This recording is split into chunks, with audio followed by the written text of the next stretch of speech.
All right, hey everybody, Jason Wright here with Cisco. Welcome to our panel and webinar today. We've got a whole host of experts here from a few different organizations that I'll introduce in a minute, but we're talking today about supply chain attacks. And this is something that I know has been on everyone's mind. Certainly we've heard about SolarWinds, and even back before that, the net yet, not pet yet.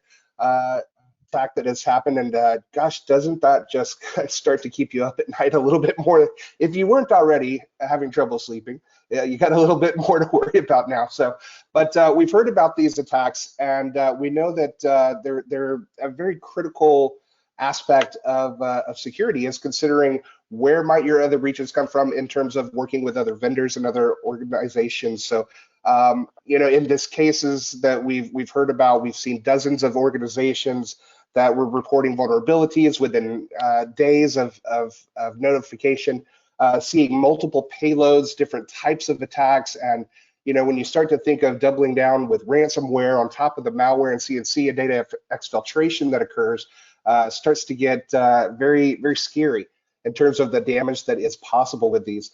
So talking about these long-term effects, I think everybody is pretty aware that this is something we need to be very cognizant of, and start to look at ways that, of course, we can prevent, and what things can we do to make sure that we can stop that if possible. Considering that the nature of the attack, it is very difficult to prevent. Then what do we do once it happens, right? And after it happens, and how do we react to these things? So we're going to talk to some of our industry experts today, and we've got a few different people here. So please let me introduce to you and give a warm round of applause, not that they can hear it, to Timothy Wilson Johnston from Cisco, who is our supply chain security expert. Welcome, Timothy. And Neil Wilkins, who is a technical manager for Garland Technology. Thanks for joining us, Neil. And finally, Michael Morris, who's the director of technical alliances for Endace. So Michael, thanks for joining us as well. Guys, I appreciate you all being here. Let's kick it off with just kind of a baseline level set of what is a supply chain attack? How do we define that, and what are we seeing out there? Let's start with Neil. Hi, Jason. Thanks for the intro. I think maybe before we look at the supply chain attack, as you put it, let's start and think about defining what our supply chain is.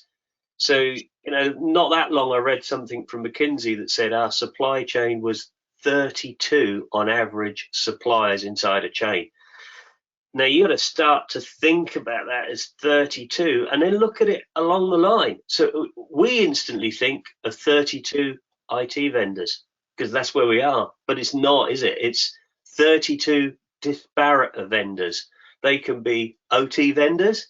They can be the people that look after your premises, the building. They're still one of the people inside your supply chain.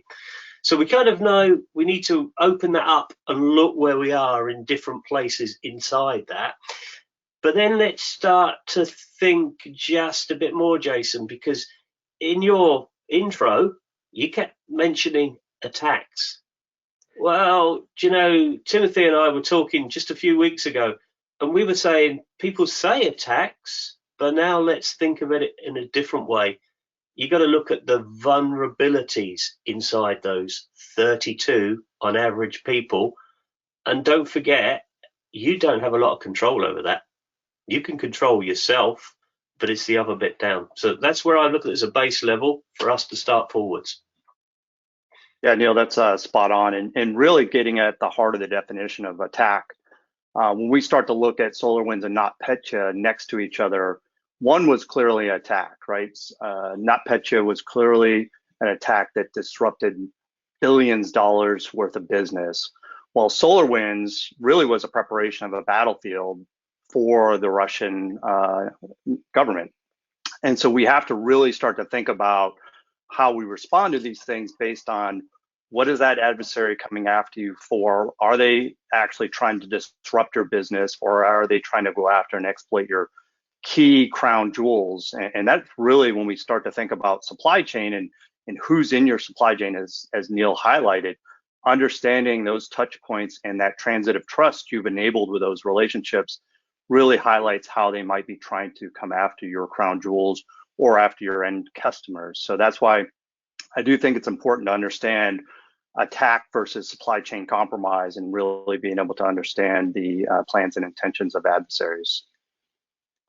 Yeah, no, if I'd add to that, great points, Timothy, is really the key I think of is the word Neil used, which is vulnerability, right? So knowing what simply has access to all parts of your network and frankly, what's happening across your network at all times. Now, that's a really hard problem, right? Because networks are big, they're disparate, they're heterogeneous in terms of equipment, but just knowing what's on the network, what can connect to it, every one of those things becomes a vulnerability point. And again, that's the key word, because you got to assume there's some risk in anything that is now connected. Yeah, we talk about vulnerabilities and partners. And I mean, it's hard enough for us to secure our own organizations, let alone worry about the security of another organization that we, like you said, don't have control over. And seeing the visibility and awareness of our own organization is certainly a key, critical foundstone, if you will, of being able to secure your own assets and resources. But for this particular aspect, it seems like just one weak link allows attackers to come in from any of many different directions and then move laterally. And like I said, it's hard enough when we're trying to define our perimeter and our own resources, but now you're thinking about all the other companies we work with. So it's kind of like the gift that keeps on giving here. Guys, tell me a little bit about what this means for our security teams and how can they start to approach this?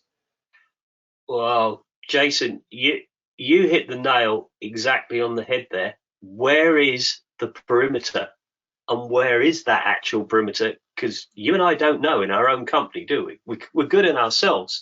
So the first thing we're going to need probably is to build some sort of threat model, whatever the buzzword for that is, a threat model to look at that chain and the threat. Now let's risk rate everything inside the model. So once we've brought the risk rating, we can think of where we are inside there. We've got the threat model, we'll risk rate it. Then the next thing is the flow of data. And I get this a lot, especially in a lot of manufacturing and industries where people ask you a question and you say, which way is your data flowing?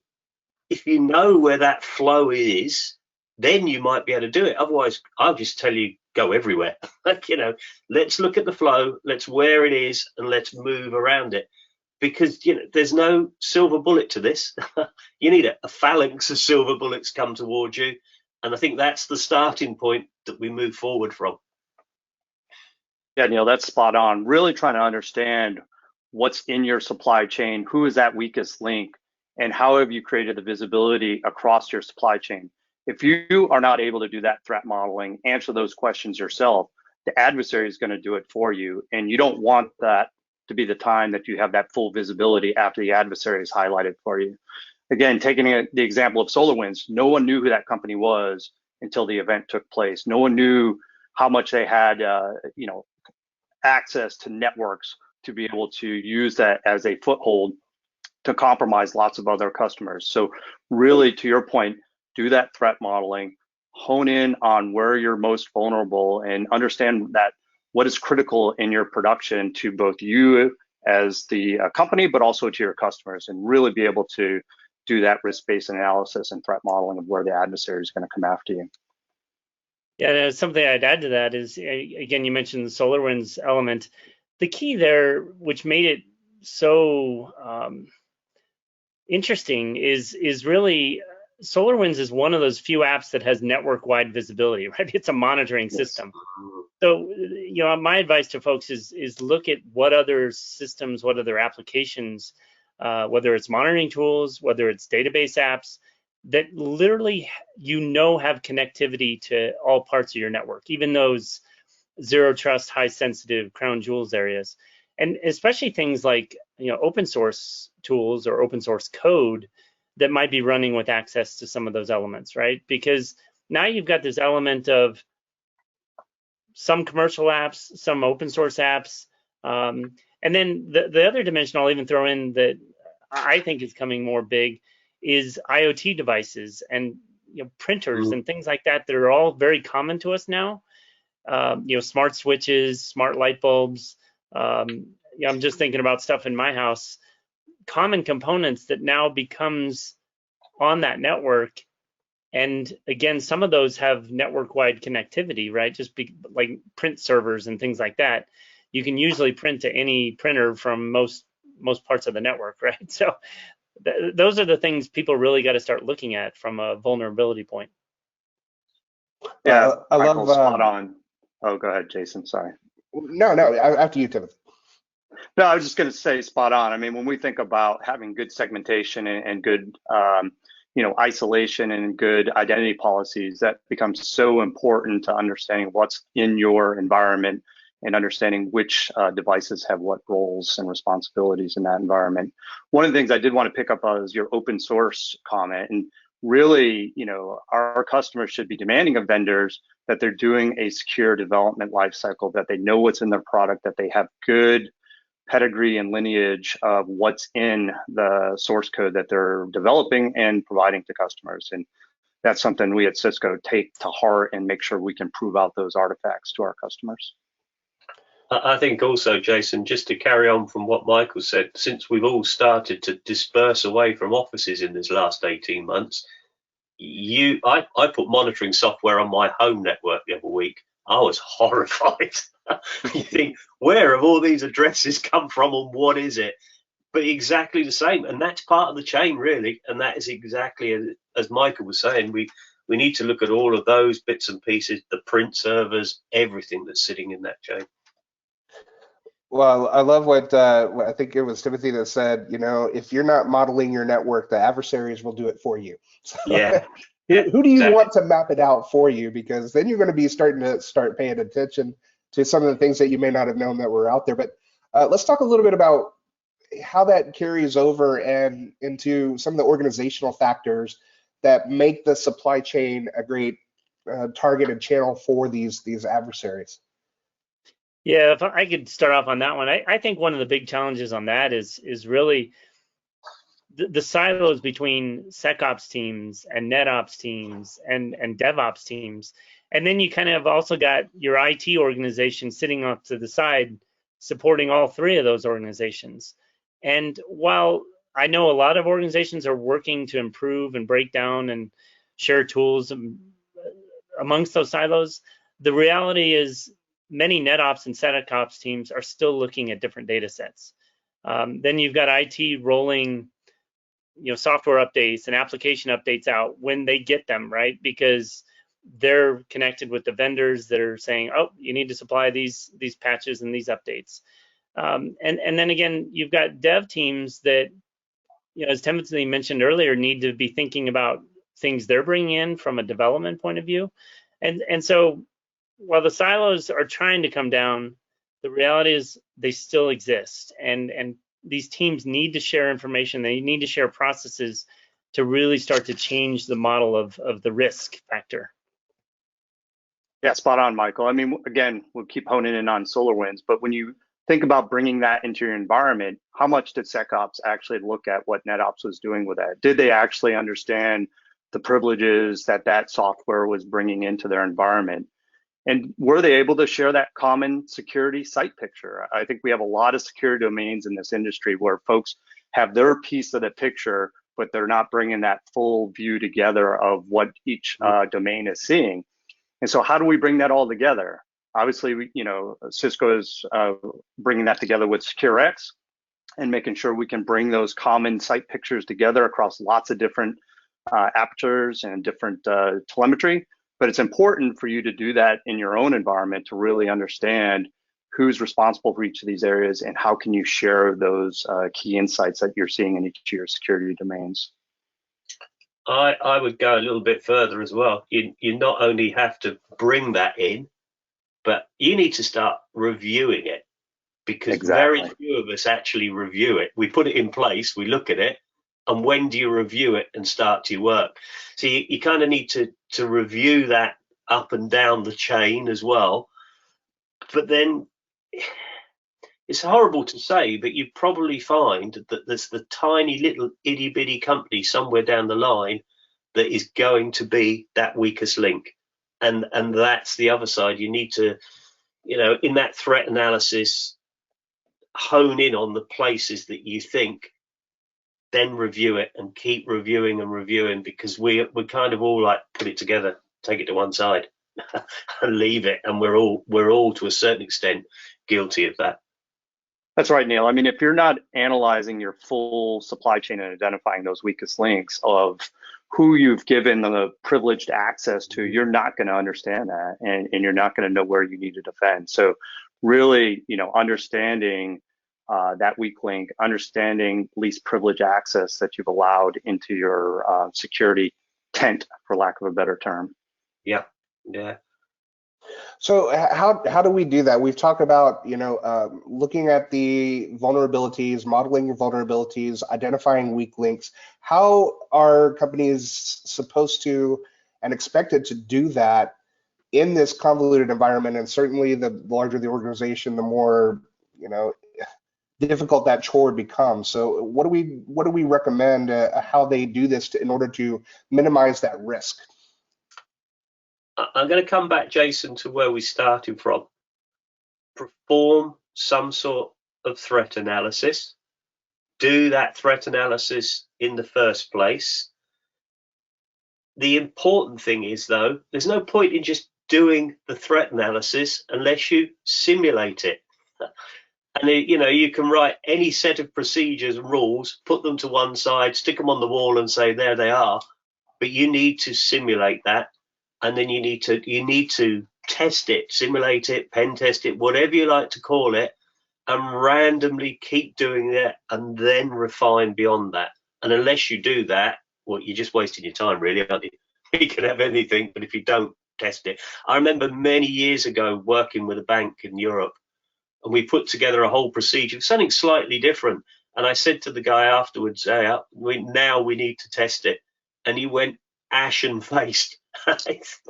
Well, how do you know if it works? You don't actually know how your people are going to respond until they're under pressure.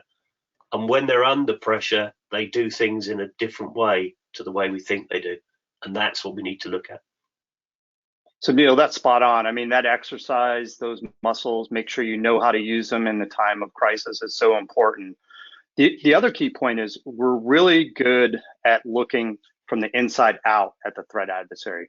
We need to start taking an outside in view of what the threat adversary might be doing and looking for in your environment. And so if you're constantly looking outside or inside out, you're really not going to see what's exposed to the adversary. And so you need to take that other view, understand what your crown jewels are, understand why adversaries would be coming after you. And when you identify those adversaries you think would be coming after you, understand their TTPs so you can make sure you're able to detect those and respond to those. And that's really about having good isolation of your crown jewels, having good network understanding of your environment, and really having that visibility that we talked about in the beginning.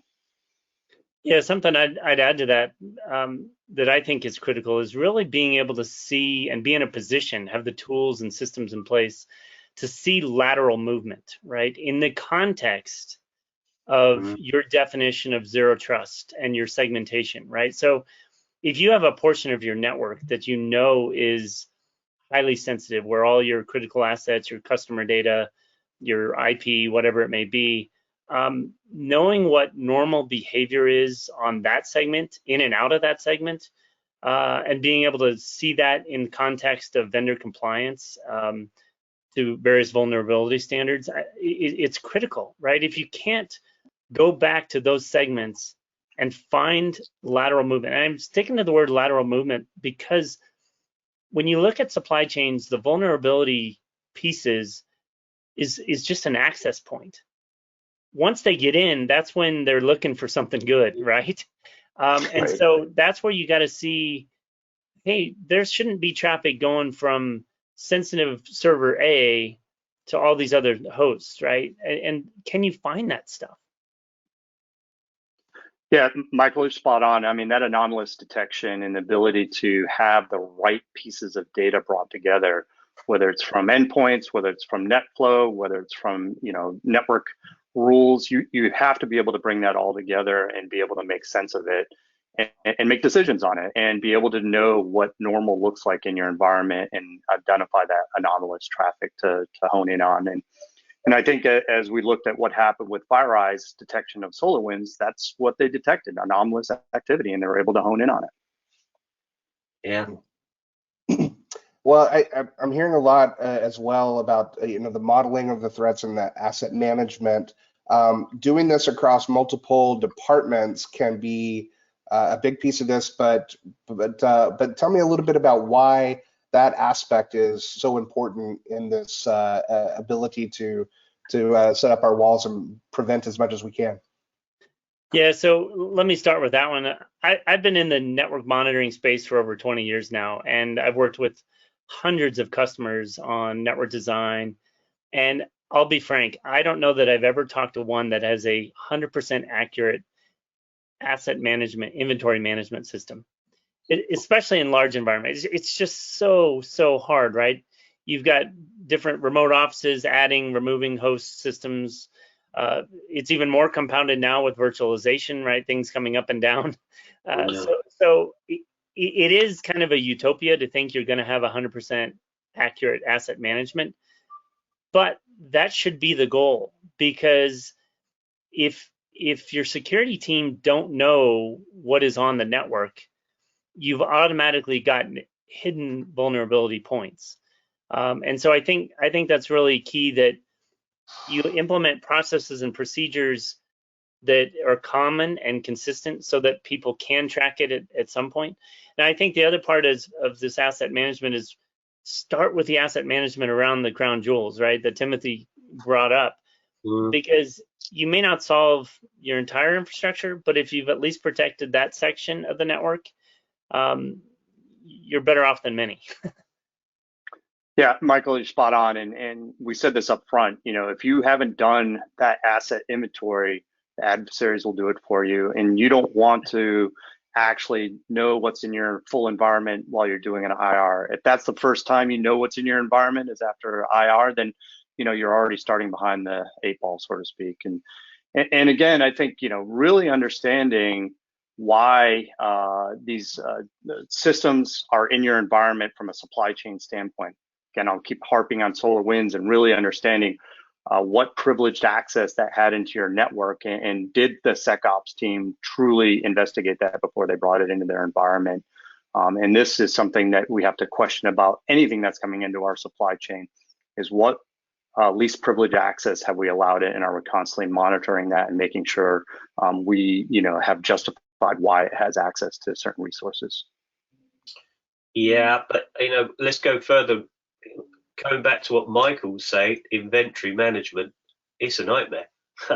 And now we've made those chains longer. We've brought in OT as well. And, when you look back in a lot of these OT environments, I still come across Windows 98 PCs on 10 meg LANs. And this is the trick of the vulnerability. It's going to be lurking in there. And when you say to somebody, you actually can say to them, well, what's it doing? Well, I don't know. It's been in the corner there since 1999, and it's sort of controlling that, and it's working still. So, it's not a simple thing to cut down on. But yeah, coming back to what you're saying, if I was looking at it, that's where I'd be coming in. I'd look at those things, and that's where I'd hit from there. And then I would cause Michael a headache with my inventory. No, I'll even add to that, Neil. It's funny you mentioned OT devices, in so many like industrial control systems and things like that. Taking it even further now. All right, so now you've connected those types of systems, and you mentioned it earlier in one of your comments about IoT devices and how many devices you have on your home network with remote workers. Yeah, I was messing around on my network, and I think I had over nearly 40 devices. There's not 40 people in my house. So I'm like, where are all these devices? And ultimately, now granted, to my corporate network, I'm typically VPN, but you've got those become vulnerability points. And now they're connected with potentially highly sensitive OT devices that you mentioned. And so it's not an easy thing to stay on top of. And again, where I reiterate, you've got to really identify those sensitive zero trust zones that protect the crown jewels, right? Everything else, it's almost like you have multiple perimeters. You're lucky, Michael, with only 40 devices. Somehow I've nearly filled a subnet up and I haven't got a clue how I've done it. Which just goes to show. Well, this is Well, why it's so important to have those, good policies in place for those devices, right? If you're networking properly and you have identified those policies up front, you can bin those devices into the right policy up front.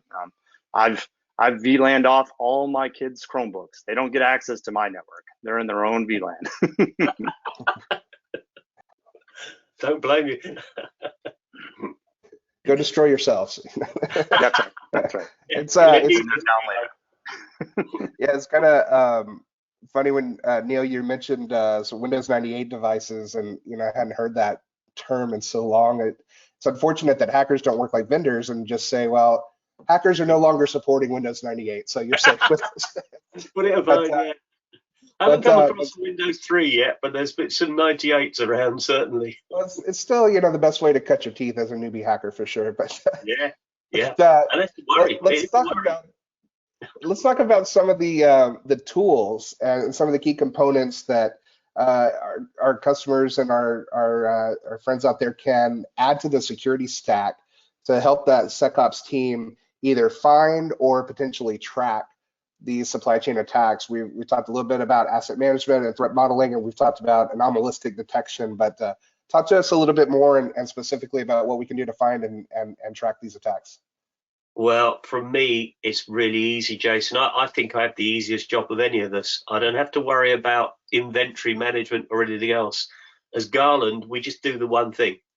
Really, that's all we are. Find the packet. The packet's the only source of truth. We'll find the packet, that pesky thing, wherever it may be, and it will present it back to one of you guys in a format that you want it to be in. And that's all we do, really. It sounds simple, and it is fairly simple. We just hand it in a format, and then let you work on it in any way it is. So I've got the easy part of that one, really. Well, and then taking that from our perspective, yes, you've given us all the data. What Endace, an always-on network packet capture system, is critical in my view, because it gives analyst teams time to go back and look at the network history. I've read a number of articles lately around dwell times of malware and threats are averaging in the range of around 200 days. So think about that, right? You've got suspicious traffic, suspicious malware, potential threats, potential vulnerabilities floating around in your infrastructure for 200 days. Do you have the network history to go back and look at that and take the indicators that you're getting from, whether it's SecureX, whether it's Firepower, whether it's StealthWatch, whether it's any other security tools, and can you go back and do forensic analysis on that because you've recorded what's happened, right? I like to use the analogy sometimes with a video surveillance system. You've got cameras on your doors, on your loading docks, things like that, so you can go back and see who broke in the front door.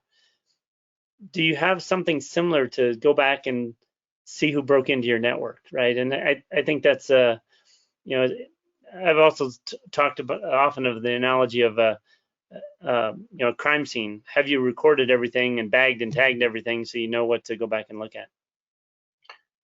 Yeah, Michael, that's spot on. I mean, being able to connect those dots post an actual incident is so important.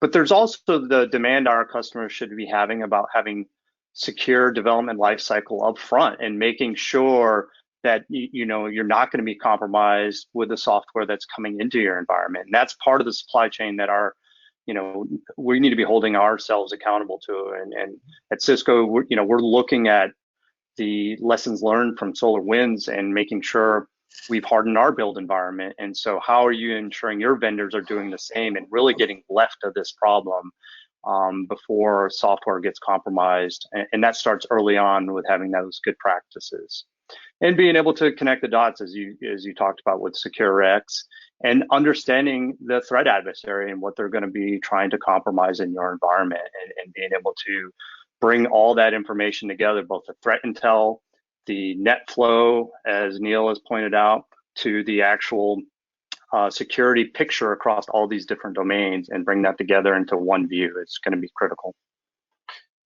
Interesting, something that occurred to me that as you've been saying that now, do we make that easy for the end user, the customer, to see that?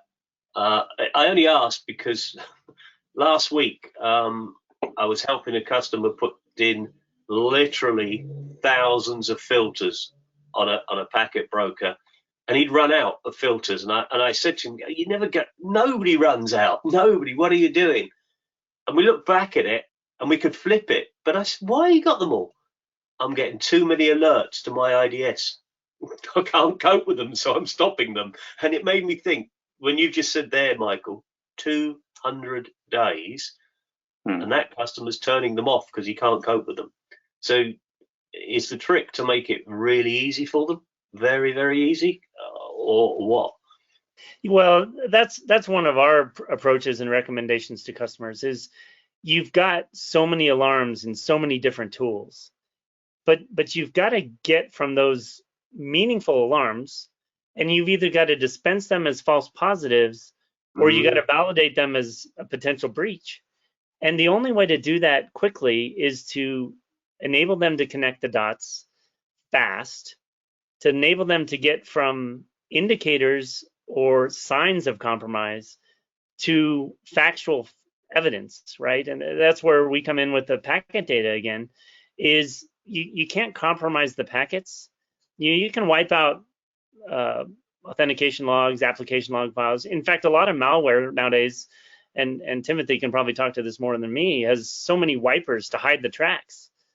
They can't really hide the tracks across the wire though. And so helping them get from those indicators to the factual evidence that can't be wiped is pretty powerful. And it does, we've got to help as vendors, we've got to help security teams go through things quicker, help their incident response times, help improve those investigation times. So anything you can do to do that in terms of your tools and your interoperability of your tools is critical. And I guess Michael, that comes back sorry, Timothy, carry on.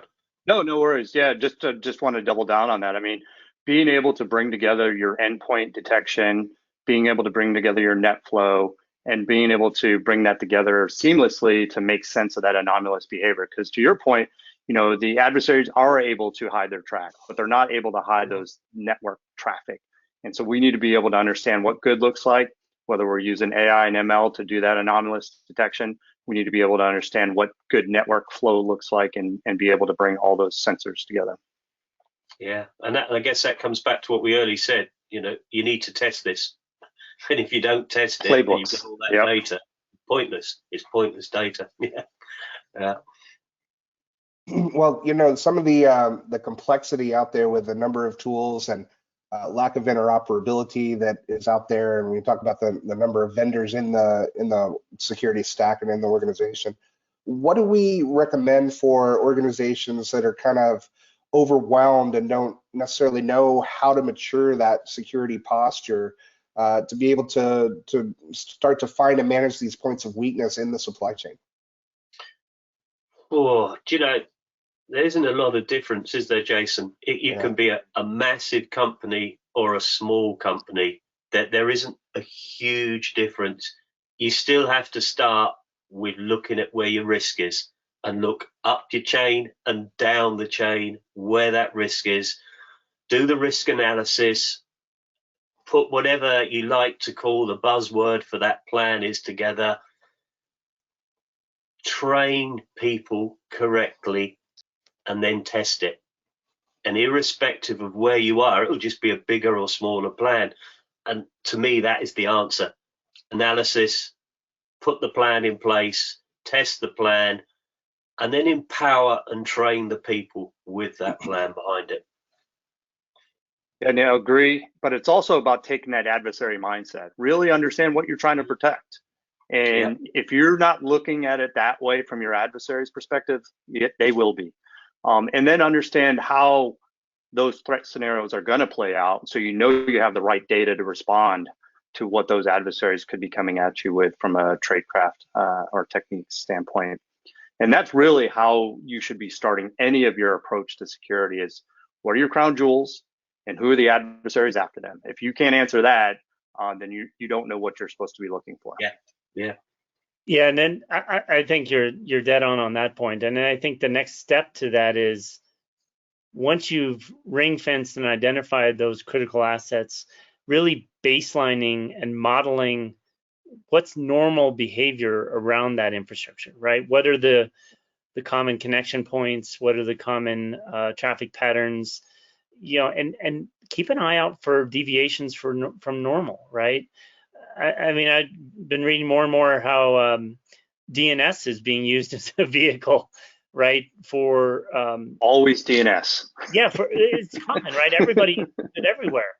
But if all of a sudden you've got unusual volumes of DNS traffic going from a sensitive zone of your network, maybe you should be looking into that a little more, right? And so again, that's where having the AI tools, having a recording of what's happening to go back and dig into those anomalous activities is so key, because you may not think about the DNS traffic as being the portal pipeline outbound, but it could very well be, right? And having understanding of normal and consistency for your infrastructure is really critical, especially around those crown jewels. So I see us coming back to the point of kind of identifying anomalies and being able to baseline a traffic pattern and network behavior, and then look for deviations from that. Let's shift a little bit though to maybe a little bit higher level strategic perspectives, and maybe what we would advise CISOs to be looking at, Chief Information Security Officers, about their top priorities to be able to limit this risk of exposure from supply chain points of vulnerability. Yeah, so Jason, I've had the fortune to have a number of conversations with a variety of CISOs over the past 6 months. One of the things they really highlight to me in those conversations is the importance of getting buy-in across all functions of the organization, not just IT, not just NetOps, even from HR and other dev, places you wouldn't think of, because security is everyone's problem, and it's got to have executive buy-in of all functions. And then that leads and carries on to setting up a process and a system for that asset management. As Timothy mentioned earlier, if you're just finding out what's on your network when you're in the middle of an IR, you're toast, right? You're already dead in the water. And I think that's really key, getting that cross-functional buy-in, getting everybody on the page that security is every department's responsibility, so that you can start looking at tools, applications, systems, new office buildings, all sorts of, so now you're talking about the infrastructure team, right? Having all those components as part of it is just fundamentally where you got to start. Yeah, I can't add much to that, actually, Jason. Michael's absolutely correct there. It is everybody's responsibility along the line, and you've got to empower all those people around that area. And yeah, there are specialist tools for certain environments, and you need to employ them. And as both Timothy and Michael have said together, link them back so that you actually know where that flow is and use the right thing at the right time. And that's probably all I can add to what Michael's actually said there in the first place. He covered it very well, actually.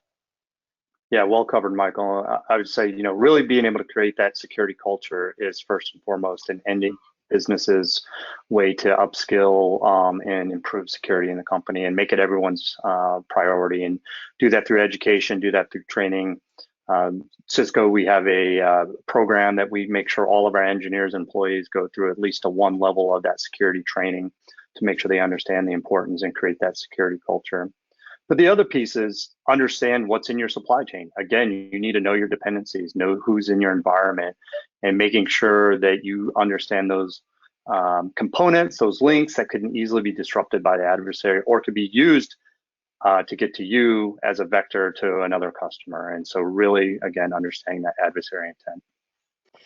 Jason, if I could add one thought to Timothy's training comment, which has also come up in a lot of my conversations, is the really critical importance of doing practice security drills, like fire drills, right? You do fire drills from your corporate so everybody can get out safely in a fire, but do you do security fire drills of, if there is a compromise, how does every department respond?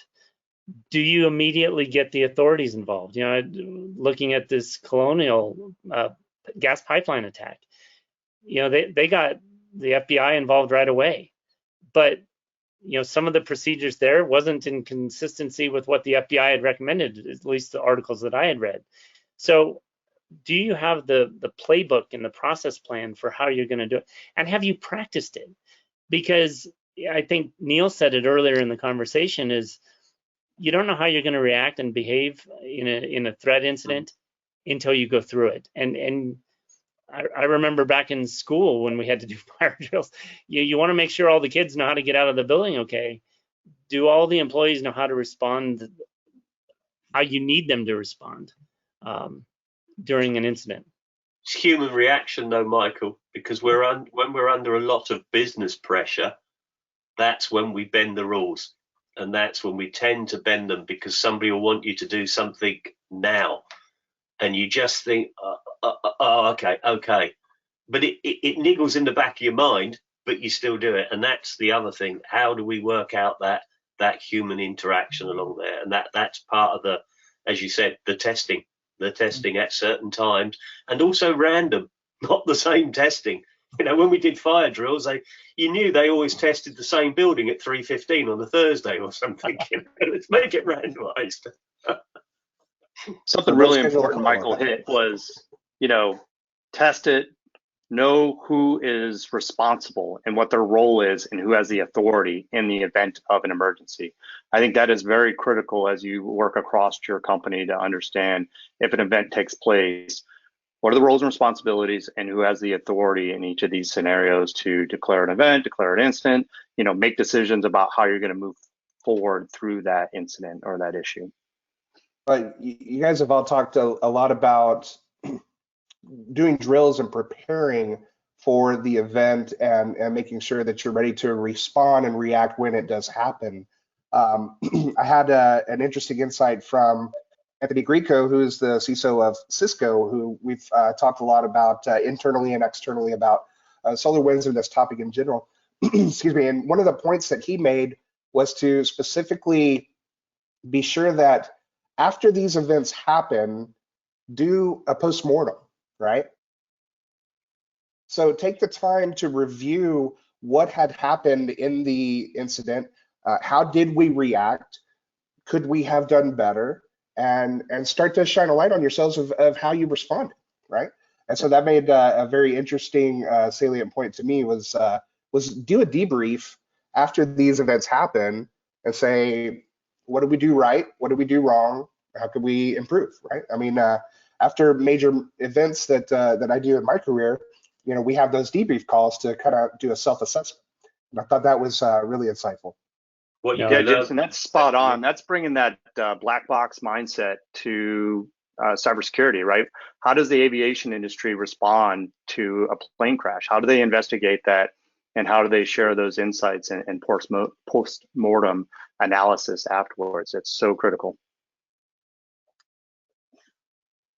Excellent. Well, over time here, we've got a few questions that have come in that I'm going to bounce out here. And just I picked a couple of the best ones that I see here that I think is all we'll have time for. But real quick, one from Rogers talking about the institutionalized asset management. He says, but in the large organization I'm a part of with so many groups and locations, it makes having 100% accurate inventory of everything on the network nearly impossible.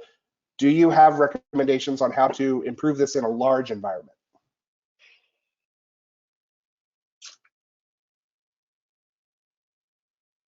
Yeah, so I'll chime in to give a start on that one. I think it comes back to ring fencing the critical assets. Start there, right? You're not going to solve world hunger, so to speak, by covering every corner of your infrastructure. So if you've ring fenced and have your zero trust segments and zones of your network, really focus on the asset management and inventory management of everything connected to those, and make that the starting point. So you're taking one bite at a time. That's my input. Neil, Timothy, anything you'd add?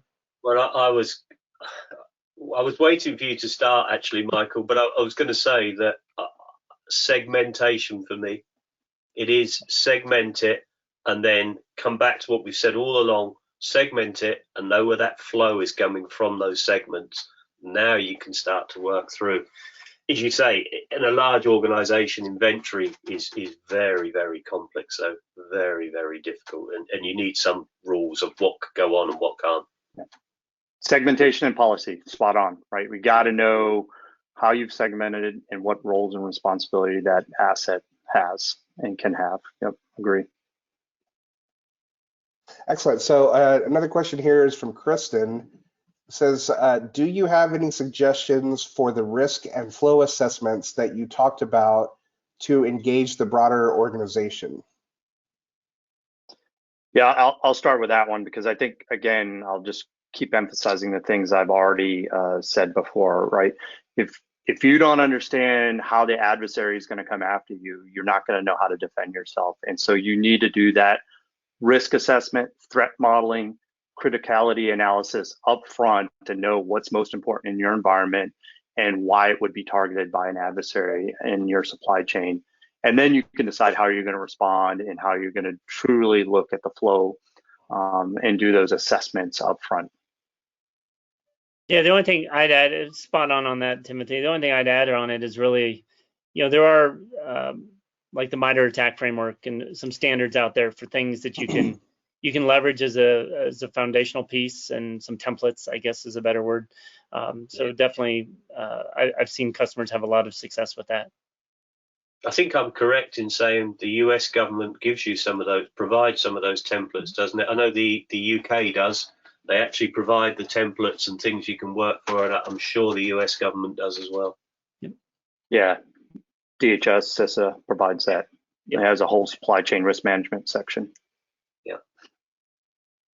Well, speaking of supply chain risk management sections, I wanted to give everybody a chance to talk about where they would recommend our viewers go for more information from. Let's start with Endace and then move to Garland, and then I'll wrap up with Cisco before we wrap up our call. But where can we send people for more information besides the homepage there? Well, a couple comments I'll start with. Number one, thank you to all those folks that joined, and hopefully you got some value out of this session. As a triad set of companies here, we will be sending attendees, registrants, follow-up information on both Endace, Garland, and Cisco. You can certainly go to endace.com and learn more about the Endace packet capture platform and our fusion technology partnerships that we have with Garland and Cisco. So you can learn how the packet data that we record can be easily integrated with your other tools and applications in your environment. So that's my answer. A very similar answer to mine, actually, Michael, except you go to obviously garland.com, not endace.com, and you'll see everything along there. And there is also a partner area that we do our solution guides, etc., with Endace. And we are producing a whole sequence and series of blogs, some just recently, on supply chain vulnerabilities. And one of those actually is jointly with Cisco at this present moment in time, that's being published in multiple places. Excellent. Well, and for Cisco, I know we've set up a specific landing page for everyone. So that address is cisco.com/go/SCRM for supply chain risk management /go/SCRM. whole bunch of videos, some blog entries, some other webinars that we've done, both internal and external with Cisco. So some great information there. But to sum up, guys, thanks so much. But I've been taking some great notes here, talking about knowing the vulnerabilities and the visibility of your partners and of the people that you work with, modeling and understanding the flow, or else the adversary will do it for you. Making sure that you look across different silos of an organization and reviewing your threat analytics, review it, simulate it, and test it, right? Being able to identify lateral movement, looking for anomalous behavior. No one's 100%, but start with what's most important in your crown jewels and do risk analysis there. And then you've got the opportunity to review when you have entire captures of these things for those long haul type of attacks. So understanding the possible point of vulnerability, institutionalize the asset management and the security tool integration, address those organizational factors, and prioritize the steps for that security posture so that they know that security is everyone's responsibility. I mean, that's I think a pretty good wrap up of what we've had here today. So guys, thank you so much, especially our partners from Endace and Garland coming on, and always here to answer your questions. We appreciate you guys being available and having the conversation with us. So for everyone out there, like we said, we'll be reaching out with a follow-up with some more information and some resources and some links and things like that if you want to do some more research. And from that point, I will say thank you so much for joining us and make it a great day. Thank you, Jason, for your time. Thanks, Jason. Thanks, Jason.